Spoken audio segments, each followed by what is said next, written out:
영상으로 함께 예배하시는 모든 성도님들과 가정 가운데 하나님 평강 함께 하실 축복합니다. 우리 함께 말씀 보도록 하겠습니다. 누가복음 1장 13절 말씀입니다. 누가복음 1장 13절 말씀 우리 함께 읽겠습니다. 천사가 그에게 이르되 사가랴여 무서워하지 말라. 너의 간구함이 들린지라.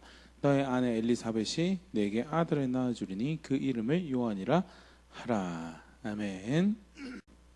그리고 이제 구약을 이제 스토리별로 이렇게 시간 순서로 이제 간략하게 살펴보고요.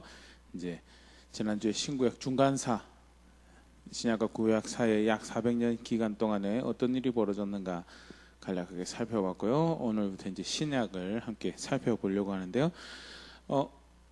신약 성경은 마태복음부터 이렇게 시작을 하고 있죠. 근데 마태복음, 마가복음, 누가복음, 요한복음은 이제 동시대적인, 특별히 새 언약의 시작이, 새 언약의 사역을 감당하셨던 예수님에 대해서 소개하고 있는 동시대적인 기록이고요.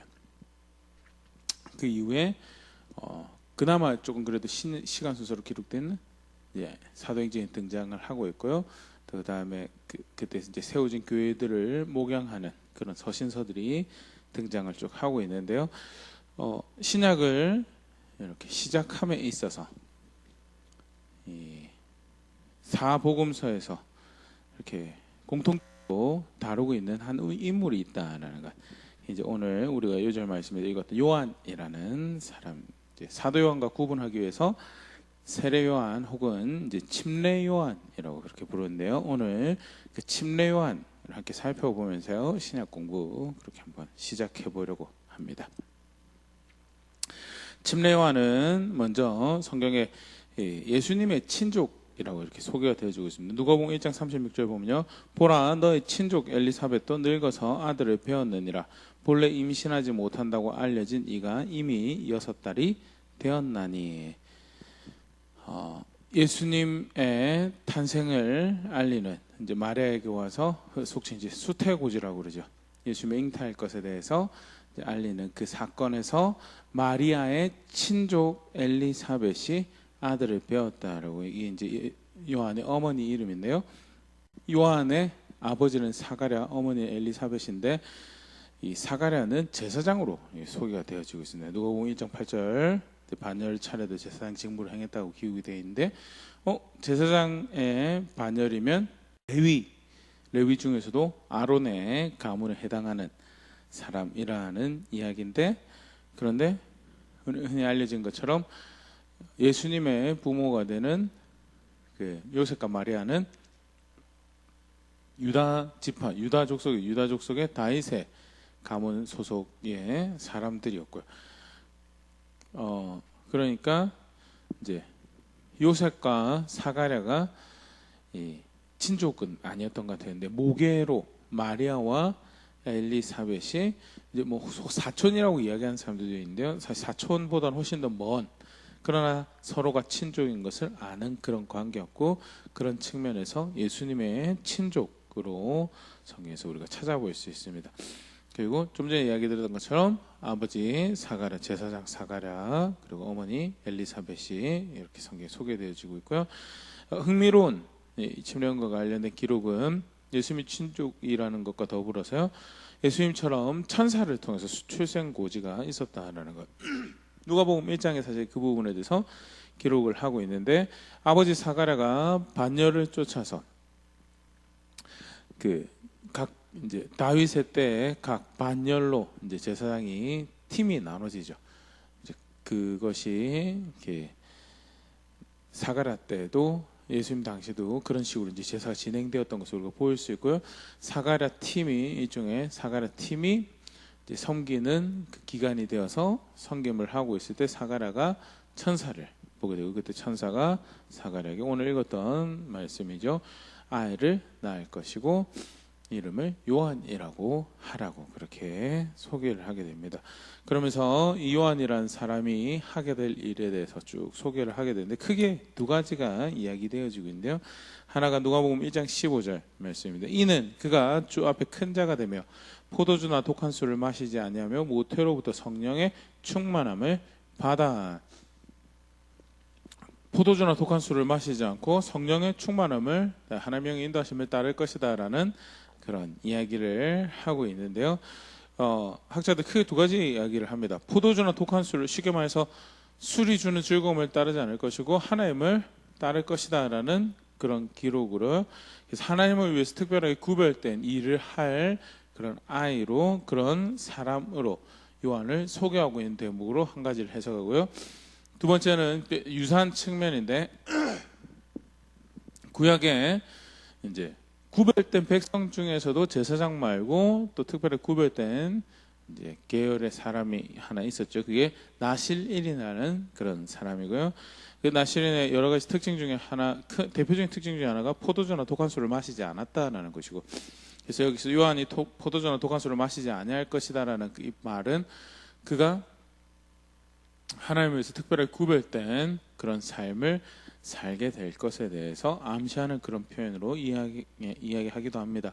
사실 이것만 가지고 나실인이다라고 하기에는 증거가 충분하지 않다라는 것이 학자들의 공통적인 의견이죠. 그럼에도 불구하고 나중에 이제 요한이 메뚜기와 석청을 먹으며 가죽 옷을 입고 광야에서 지냈다는 그런 표현이 등장을 하는데요. 그런 모습들이나 전반적인 모습들이 그가 나실인이었던 것으로 이제 학자들이 이제 추정을 하고요. 저도 개인적으로 그 의견에 동의를 하는 부분인데요. 분명한 것은 그가 나실인이든 아니든 하나님을 위해서 특별한 구별된 삶을 살 존재로 소개가 되어지고 있고요. 더 나아가서 그 요한이 사실은 이제 오리라고 한 엘리야다라는 표현이 이제 등장을 합니다. 누가복음 1장 17절, 그가 또 엘리야의 심령과 능력으로 주 앞에 먼저 와서 아버지의 마음을 자식에게 거스르는 자를 의인의 슬기에 돌아오게 하고 주를 위하여 세운 백성을 예비하리라. 하나님의 이름을, 하나님을 위해서 사역을 하는데, 그런데 흥미로운 표현이죠. 엘리야의 심령과 능력으로. 왜 굳이 엘리야의 심령과 능력으로라는 표현이 등장하는가라고 할 때, 엘리야가 올 거다라고 주신 사실 예언의 말씀이죠. 조금 더 보고 이제 살펴보면 마태복음 11장에 예수님이 사실 아예 침례요한이 그 엘리야, 하나님 말씀하신 엘리야 그다라고 이야기하신 게 등장하는데요. 마태복음 11장 13절 14절, 모든 선지자 율법이 예언한 것은 요한까지니 만일 너희가 즐겨받을지인데 오리라 한 엘리야가 곧 이 사람이니라. 엘리야가 오리라고 말씀하신 엘리야가 이 사람이더라. 그러면 엘리야에 대한 예언이 어디 등장하느냐? 말라기 선지자 통해서 주셨는데요. 말라기 4장 5절 6절, 보라 여호와의 크고 두려운 날이 이르기 전에 내가 선지자 엘리야를 너에게 보내리니 그가 아버지의 마음을 자녀에게로 돌이키게 하고 자녀들의 마음을 그들의 아버지에게로 돌이키게 하리라. 돌이키지 아니하면 두렵건대 내가 와서 저주로 그 땅을 칠까 하노라 하시니라. 엘리야를 보낼 것이고 그가 아버지의 마음을 자녀에게로 돌이키고 자녀들의 마음을 아버지께로 돌이키는, 1차적으로는 가정 안에서 문제로 보일 수도 있죠. 그런데 더 나아가서 사실 이제 하나님과 백성과의 관계를 암시하는 표현으로 보고요. 또 사회 정체적으로 사실 있어야 될 자리로 돌아가게 되는 모습을, 하나님이 만드신 질서 안에서 있어야 될 자리로 돌아가게 되는 모습을 다 이렇게 함의하고 있는 그런 말씀으로 우리가 보일 수 있는데, 분명한 것은 하나님의 백성이 있어야 될 자리로 돌아가는 그 일을 감당하기 위해서 하나님께서 엘리야라는 사람을 보낼 것이다. 선지자 엘리야를 보낸다라고 하셨는데, 죽은 사람이 부활해서 다시 돌아오는가라는 그런 생각을, 또는 부활 내지는 또는 환생 이런 걸 생각하기가 쉬운데, 실제로 뚜껑을 딱 열어봤을 때 아니다는. 그러면 뭐냐? 좀 전에 이것도 누가복음 1장 17절 표현에 엘리야의 심령과 능력으로 하나님의 사역을 감당할 사람을 지칭하는 거예요. 결국 엘리야로 대표적으로 표현되어지는 선지자를 의미하는 거죠. 그래서 하나님 앞에서 이제 말라기 선지자 이후에 약 400년 만에 하나님 선지자로 사역할 사람으로 세워질 존재가 이제 이 침례 요한이라는 사람이었다는, 특별히 말라기 좀 전에 4장 6절에도 그런 표현이 등장하는데, 하나님께서 오셔서 심판하시기 전에 하나님 백성을 준비시킬 그 하나님 심판하실 하나님을 마주하는 그 자리에 하나님 백성들을 준비시키기 위해서 먼저 사역할 이로 보내지는 특별한 선지자로서 모습이 소개되어진 것이 엘리야고, 우리 이미 구약 살펴봤지만 엘리야가 뭐 하는 사람이었는가라고 할 때 열왕기 상 18장에 등장을 하죠. 여호와께서 백성의 하나님이신 것과 하나님께서 백성의 마음을 하나님께로 돌이키시는 분이심을 드러내는 자, 그렇게 사역하는 자가 엘리야였고요. 실제로 요한이 와서 하는 사역이 그러했죠. 천사의 출생고지를 통해서 이런 아이가 태어났고 이런 일을 하게 될 것이다라는 것을 이야기되어지고 그렇게 소개되어진 것이 침례 요한이고요. 실제로 이제 네 복음서 모두에 이 침례 요한이 등장을 하면서요, 그렇게 소개가 되어지고 있습니다. 요한의 사역에 대해서 뭐 하는 사람이었는가 좀 전에 우리가 살펴봤지만요, 주의 길을 심판하러 오실 그 주의 길을 예비하여서 백성을 준비시키는 자라는 이 내용의 엘리야의 사역을 이야기하는 것이 말라기 내용이었고요. 그것은 이제 이사야서에서 주의 길을 예비한다라는 그런 표현으로 소개가 되어지고 있는데요. 마태복음 3장 1절 3절 침례 요한의 사역을 소개하면서 이렇게 이야기하고 있습니다. 그때 침례 요한이 이르러 유대 광야에서 전파하여 말하되 회개하라 천국이 가까이 왔느니라 하였으니 저는 선지자 이사야를 통하여 말씀하신 자라 일렀으되 광야에 외치는 자의 소리가 있어 가로되 너희는 주의 길을 준비하라 그의 오실 길을 곧게 하라 하였느니라. 유대 광야에서 하나님 나라 복음을, 천국이 가까이 왔다라는, 예수님도 천국이 가까이 왔다고 하는데 뭐가 다른 건가라고 할 때 이제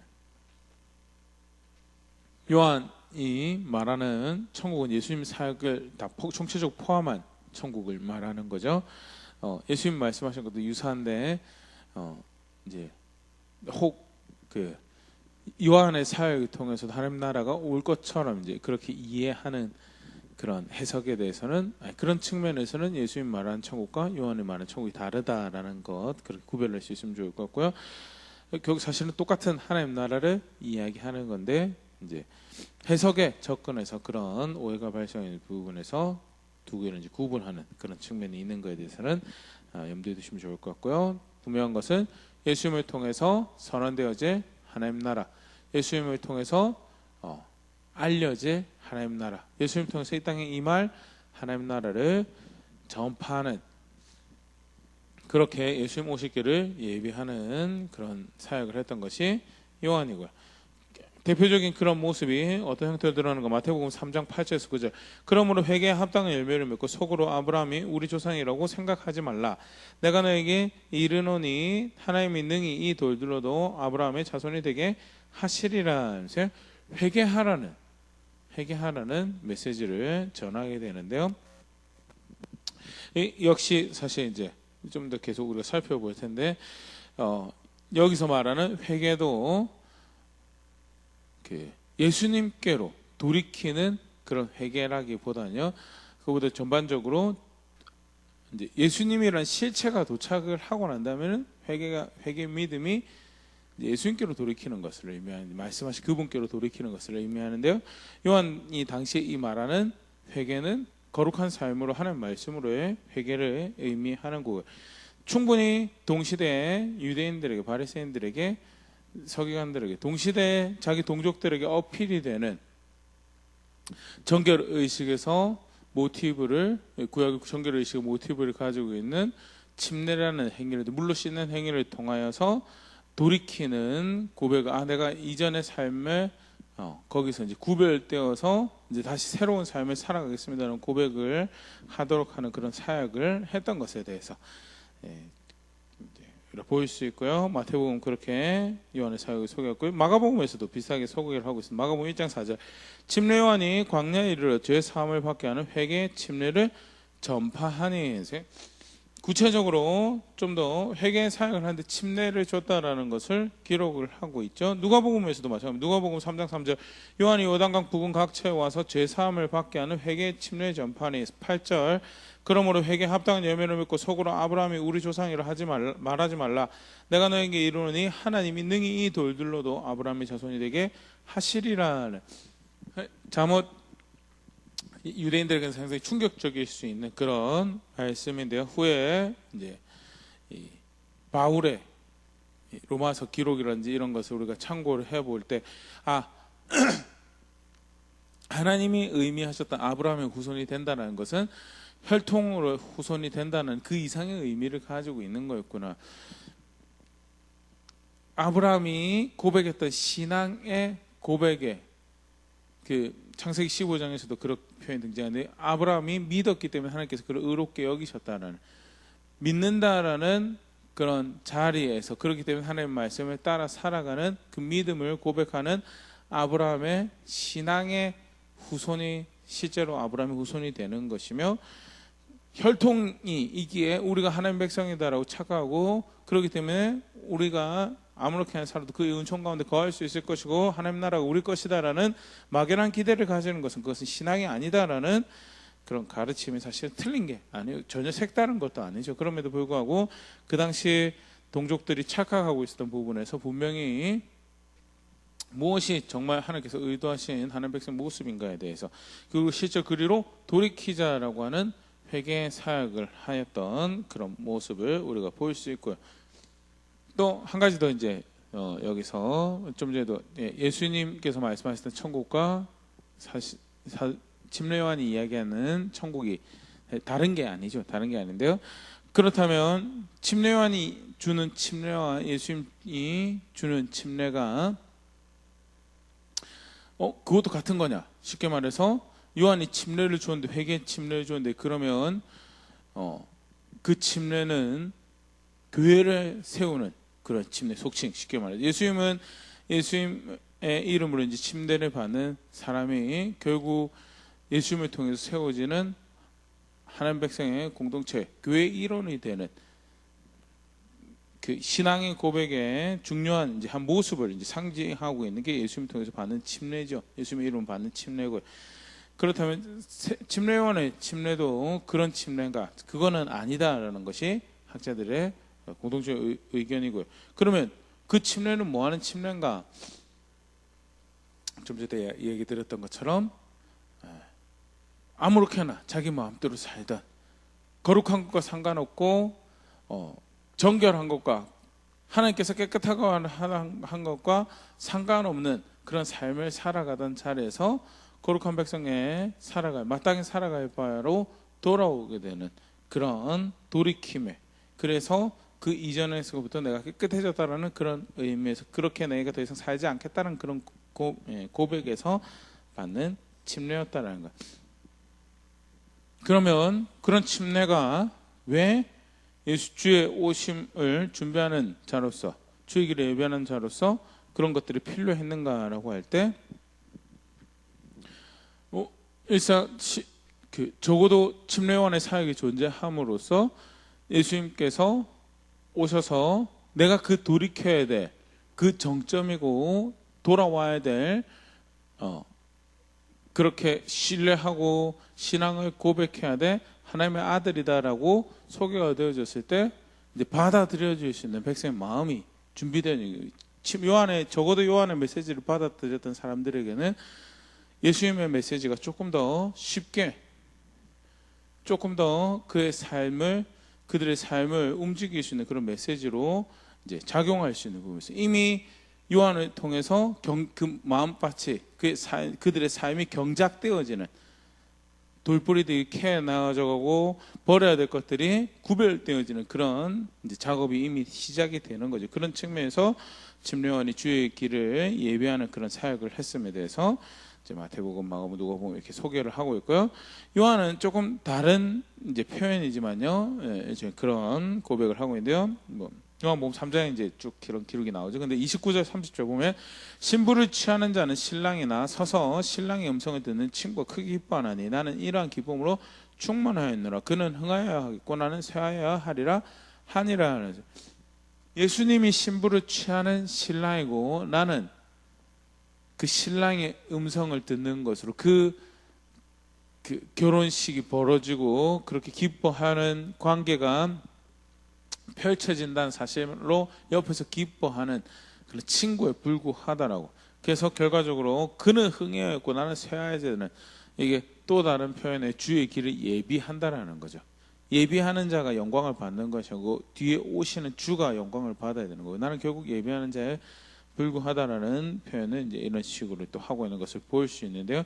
분명히 그가 감당했던 사역이, 또 그가 마음을 들여 또 수고하고 노력하였던 것들이 하나님 나라를 또 그렇게 주의 길을 예비하는 그런 자리에 있었다는 굉장히 흥미로운 표현인데요. 실제로 예수님의 사역이 요한의 사역 이후에 이제 시작이 되는 것으로, 이제 존재하는 것은 일단 생존했던 시간은 이제 겹치는 시간이 있는데, 그럼에도 불구하고 예수님께서 공식 이제 흔히 공생애라고 이야기하죠. 메시아로서의 이 땅의 사역을 시작하였던 시기가 언제냐라고 할 때 마태복음 4장 12절 보면요, 12절 13절, 예수께서 요한이 잡혔음을 들으시고 갈릴리로 물러가셨다가 나사렛을 떠나 스불론과 납달리 지경 해변에 이르는 가버나움에 가서 사시니, 17절, 이때부터 예수께서 비로소 전파에 이르시되 회개하라 천국이 가까이 왔느니라 하시더라. 요한이 잡히고 난 다음에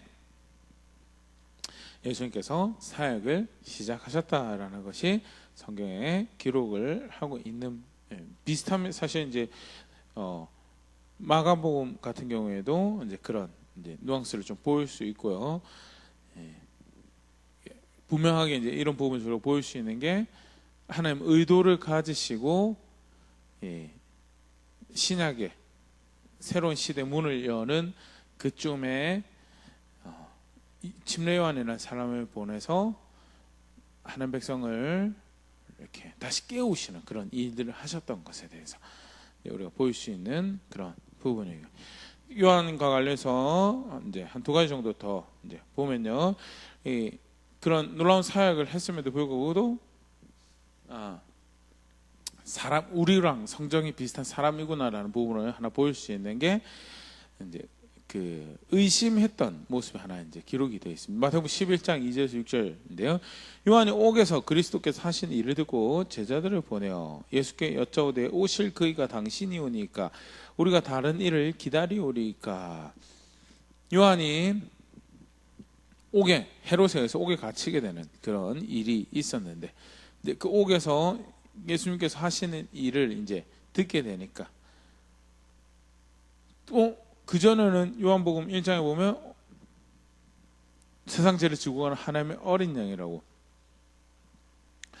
당신이 나에게 침례를 받는 거죠, 내가 당신에게 침례를 받아야 하는 거 아닙니까? 라고 예수님을 침례가 필요가 없으신 의로운 분으로 여겼고, 하나님께로부터 하나님의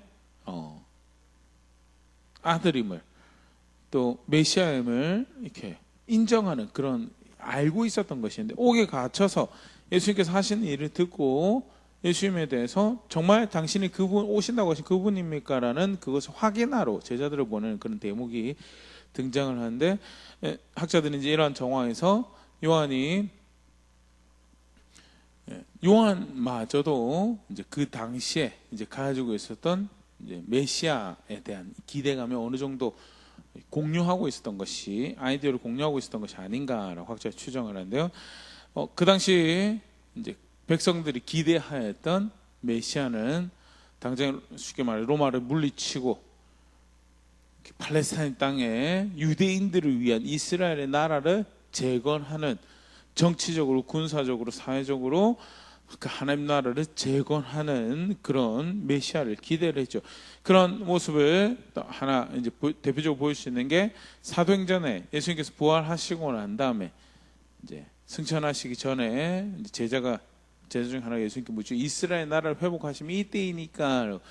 그때 가서도 아직도 이제 그 동시대 팽배한 이해였던 그런 메시아를 기대하는 마음이 있었던 거예요. 근데 실상 사실은 하나님께서 예수님을 보내서 세우려고 하셨던 나라는 이스라엘의 나라를 세우시는 것이 아니라,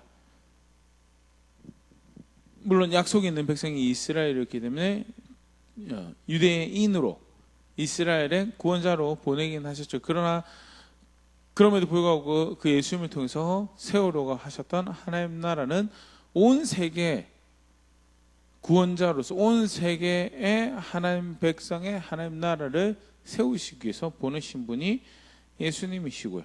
그래서 실제로 예수님 공생의 가운데서도 누가 보면 사실 그런 그릇이 두드러지게 등장을 하죠.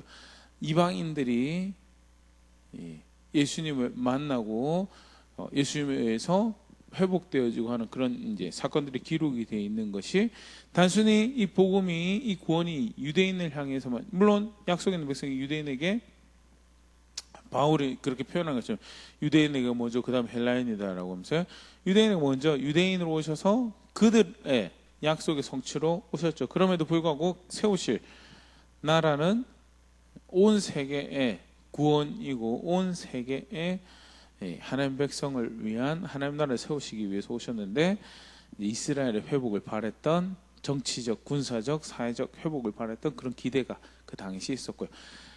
그런 완벽하게 그들과 동의하는 그런 자리에 있지 않았지만 적어도 요한도 하나님의 아들이 오셨기, 세상제 주관 하나님의 아들로서 구원자로서 사역을 하신다면 적어도 어느 정도 권위를 가지고 백성들의 세력을 규합하고 이런 형태를 기대했던 것이 아닌가.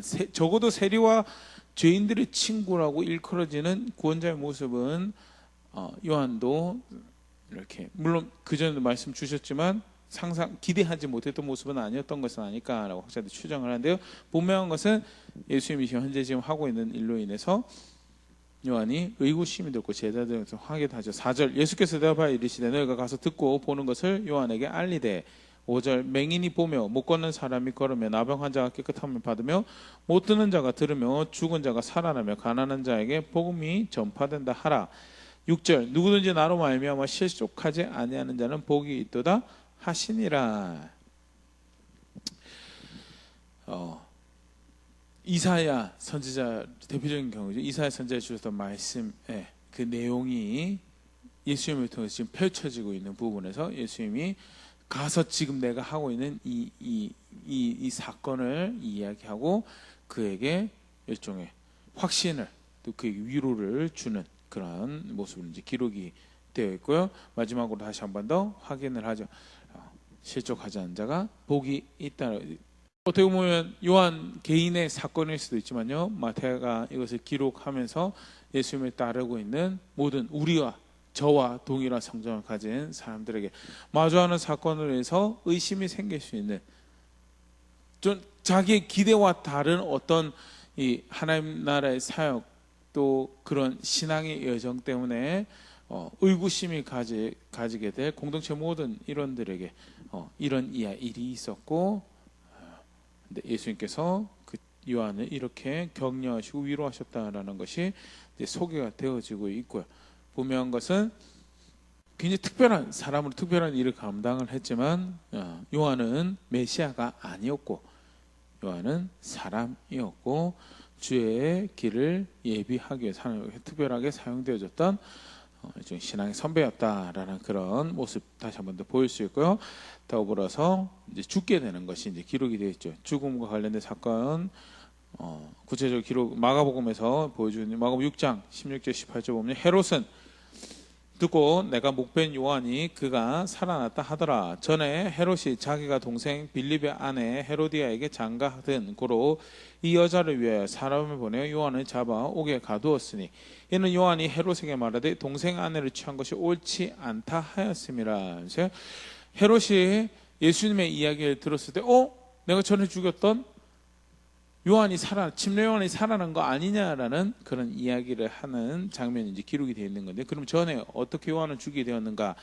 요한이 자기 동생 빌립의 아내를 헤로디아를 이제 아내로 취하게 된 것에 대해서 그것이 옳지 않다라고 요한이 이야기를 했고, 이제 요한이 이제 거슬리니까 이제 감옥에 집어넣은 거죠. 사실 헤로디아는 당장 죽이고 싶었지만 헤롯이 이 요한을 이제 존중하고 있었기 때문에 요한이 하는 말로 인해서 번민하고 고민하긴 하지만 그래도 요한이 하는 말을 이제 귀담아 듣고 요한은 하나님의 선지자로 알고 있었기 때문에 함부로 헤로디아도 요한을 죽일 수 없는 상황이고, 근데 이제 하루는 잔치가 있었고 헤로디아의 딸이 이제 요세푸스에 의하면 살로메라고 복음 성경에 기록되어 있지 않습니까? 근데 요세푸스의 기록에 의하면 살로메라는 헤로디아의 딸이 헤롯의 마음을 기쁘게 하였고, 헤롯이 내가 무슨 상을 줄까라고 했을 때 이 살로메가 어머니에게 이야기를 듣고 나는 요한의 목을 원합니다라고 하고 헤롯이 성급하게 약속을 한 것을 후회는 했지만 어쩔 수 없이 왕으로서 체면치를 하기 위해서 침례 요한을 죽이게 됐다라는 것이 이제 성경에도 기록이 되어 있고요. 이제 요세푸스를 통해서도 이렇게 이야기되어지고 있는 모습인데요. 안타까운 죽음이죠. 안타까운 죽음이고요. 앞서 우리가 살펴봤던 그 요한이 의심하는 이야기와 더불어서 요한이 메시아가 아니고 사람이구나라는 것을 이렇게 대표적으로 보는 소개하고 있는 그런 사건임과 더불어서 요한의 죽음은 요한이 선지자로서 앞선 여러 선지자들이 경험을 했던, 특별히 이제 거짓 선지자가 아닌 진실되게 하나님 앞에서 그의 사역을 감당했던 선지자들이 결국 감내했던 어리석은 탐욕을 쫓아가는 사람들에 의해서 희생당하고 불편함이고 억압당하고 박해하고 결국 순교의 자리까지 갔던 그런 모습들이 결국 요한의 때에도 동일하게 요한에게 벌어졌고, 그가 그렇게 참된 하나님의 선지자로 주의 길을 예비하는 사람으로 하나님께 사역했던 자였음을 다시 한번 더 보여주는 그런 모습이기도 하죠. 간략하게 이 구약을 마무리하는 존재, 사실 말라기로 사실은 마지막이 되어지고 침례 요한은 어떻게 보면 예수님의 오실 길을 준비했다는 측면에서 새 언약의 여명을 이제 밝히는 그런 존재로도 그렇게 학자들이 이야기를 하긴 하는데, 어떻게 됐든 예수님을 통해 시작되기는 새 언약 이전에 존재했던, 그러나 신약 성경의 초반을 담당했던 침례 요한 모습으로 간단하게 우리가 살펴봤는데요. 침례 요한의 이 모습을 통해서 다시 한 번 더 우리가 생각해 볼 수 있는 게, 첫 번째는요, 백성을 돌보시는 하나님에 대해서, 특별히 이제 이 침례 요한의 사역과 더불어서 그가 이제 출생하게 되어지는 이야기를 그 누가복음이 사실 굉장히 길게 그 부분을 다루고 있는데요. 특별히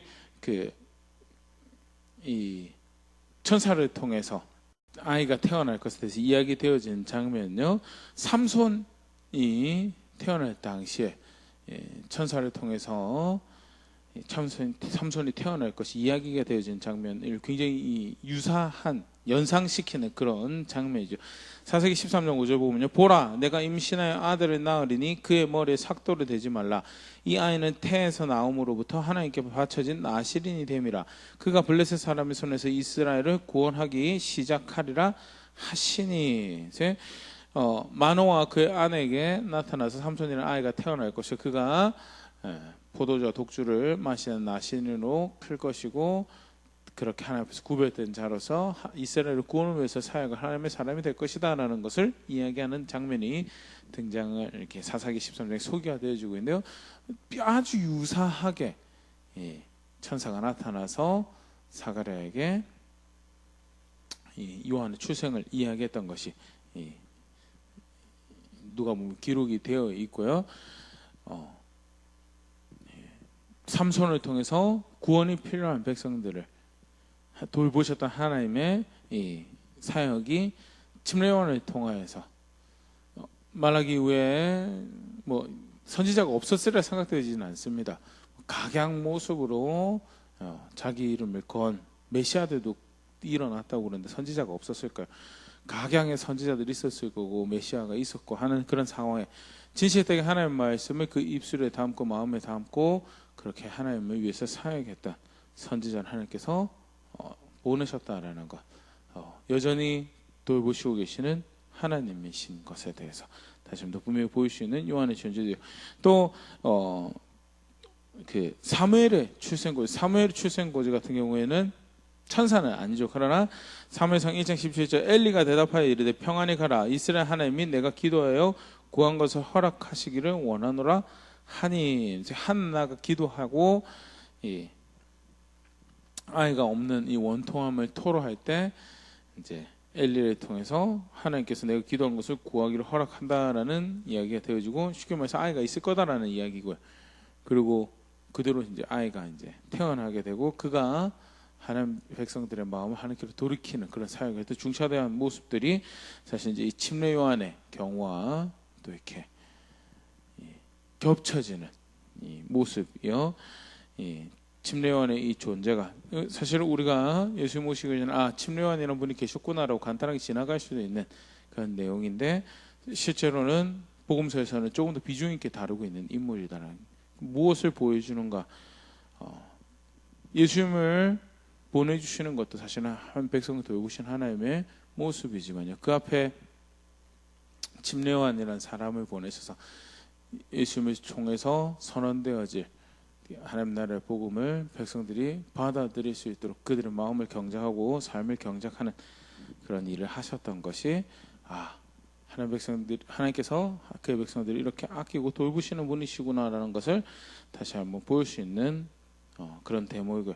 더불어서 이사야 선지자를 통해서 또 말라기 선지자를 통해서 말씀하셨던 것을 그렇게 이루시는 그런 대목이, 결국 하나님이 말씀을 통해서 구원하시는 분이시며, 그가 말씀하셨던 것이 하나도 땅에 떨어지는 것 없이 고스란히 예수께서 말씀하셨던 것처럼 다 이루어지시는 그런 말씀인 거에 대해서, 비록 말씀하시고 난 다음에 400년 동안 아무런 주의 길을 예비하는 엘리야 같은 사람은 온 적이 없지만, 그럼에도 불구하고 약 400년 후에 하나님께서 요한을 보내셔서 내가 그렇게 하겠다고 하지 않았었냐라고, 내가 그렇게 하겠다고 하지 않았었냐라고, 그렇게 아버지의 마음을 아들에게 돌리고